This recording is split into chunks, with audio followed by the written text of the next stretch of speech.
Le Brésil, c'est certes ses plages, son tourisme, ses 194 millions d'habitants, et dans un registre plus pragmatique, la 6e économie mondiale, qui représente pour les entreprises françaises un marché particulièrement attractif dans le domaine de l'aéronautique, du luxe ou bien encore de l'environnement. L'entreprise qui aborde le marché brésilien avec une technologie qui est déjà présente sur le marché va avoir beaucoup de difficultés.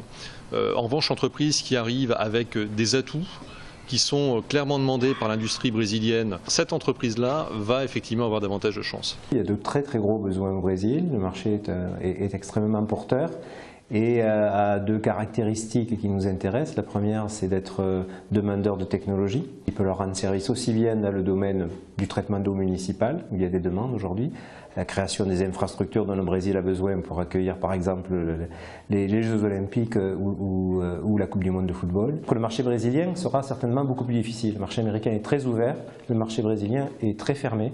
Les Brésiliens sont protectionnistes, ont mis un système de barrières douanières à l'entrée extrêmement fort, donc ça ne sera pas facile, clairement.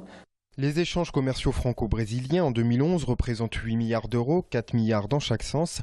La France est le 5e investisseur au Brésil, drainé par des régions comme Midi-Pyrénées, qui en est la 3e, avec un volume de 10% des exportations de France. 81% des exportations de la région Midi sont dues essentiellement au poids de l'aéronautique. L'avionneur européen détient actuellement 70% du marché de l'aviation civile brésilienne. À l'instar de ce secteur, des PME de Midi-Pyrénées comptent se développer dans ce marché géant qu'est le Brésil.